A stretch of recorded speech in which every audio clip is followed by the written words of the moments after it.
Чувашские аграрии приступили к весенне-полевым работам. Первыми на подкормку озимых вышли в хозяйствах Алатырского и Батыревского районов.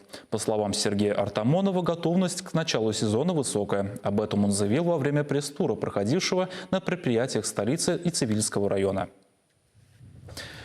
Яровыми в этом году в республике планируют засеять более 300 тысяч гектаров. Обеспеченность горюче-смазочными материалами превышает 60%. Но аграрии, по словам министра, работают в последнее время с колес.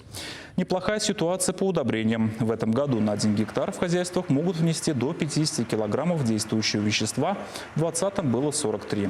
В продовольственном фонде Чувашии на сегодняшний день есть запасы 10 видов минеральных удобрений. Все поставки в республику идут без сбоев. Сергей Артамонов подчеркнул, что средствами должны быть обеспечены не только крупные предприятия, но и небольшие фермерские хозяйства и частные подворья. Помочь в этом сегодня может сеть магазинов Потребсоюза.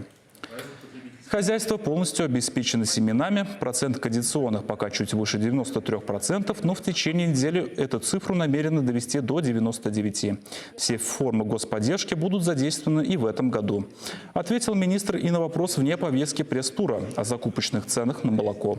По его словам, сегодня средняя цена по республике составляет 19 рублей 60 копеек.